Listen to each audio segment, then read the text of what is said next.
যে মহান রব্বুল আলামিন আমাদেরকে জামিয়া বাহারুল উলুম করিমপুর হাফেজ ছাত্রদের দস্তারবন্দি উপলক্ষে আজকের এই বার্ষিক ইসলামী মহাসম্মেলনে যে মহান মালিক আমাদেরকে আসার জন্য বসার জন্য কবুল করলেন, তৌফিক দান করলেন, এজন্য মালিকের দরবারে কালিমাতা শুকর আদায় করি আলহামদুলিল্লাহ। উপস্থিত সম্মানিত সভাপতি, ওয়াজিবুল ইহতিরাম হযরত উলামায়ে কেরাম, মুরব্বিয়ানে ইজম, যুবক ভাইয়েরা, পর্দানিশীন মা ও বোনেরা, সকলের প্রতি আমার আন্তরিক সালাম। আসসালামু আলাইকুম ওয়া রাহমাতুল্লাহি ওয়া বারাকাতুহু। আপনারা সকলে ভালো আছেন?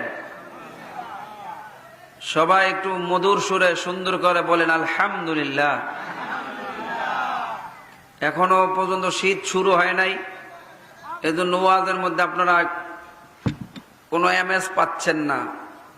আর সবচেয়ে বড় কথা হইল, ওয়াজের মাহফিলে যেই পরিমাণে লোক আছে এর চাইতে 3 গুণ বেশি লোক হইব ওই সিঙ্গারা, নেমটি, পুরি, জিলাপির দোকানে। কথা ঠিক না বেঠিক? যে সমস্ত ভাইয়েরা সিঙ্গারার পুরি খাওয়ার জন্য আসছেন, এই আসরের পর থেকে খাইতে আছেন, এশারের নামাজ পড়ার পর রাত্রি 9:45 বাজে এখনো খালি জিলাপি খাচ্ছেন। আপনাদের মাকসাদ হলো খাওয়া দাওয়া। আমাদের সমাজের মধ্যে কিছু মানুষ আছে, নবীর নামে মিলাদ পইরা তার লাস্টে জিলাপি না খাইলে মিলাদ হয় না। এরা কত কোনো ডায়াবেটিস নাই, এরা নাম রাখছে সুন্নি, দাড়িও নাই, মোষও নাই। কথা কোন ঠিক না ঠিক?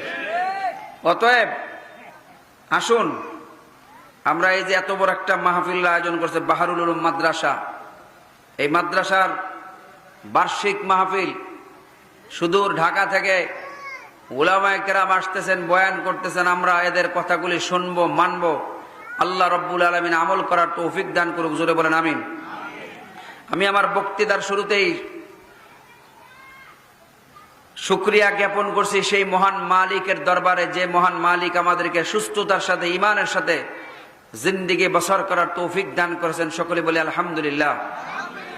পাশাপাশি লক্ষ কোটি দুরুদ ও সালাম পেশ করছি সরকারে দু আলম, সরওয়ারে কায়নাত, শাফিউল মুজনাবিন, রাহমাতুল লিল আলামিন, নবী মুহাম্মদ রাসূলুল্লাহ সাল্লাল্লাহু আলাইহি ওয়াসাল্লামের দরবারে।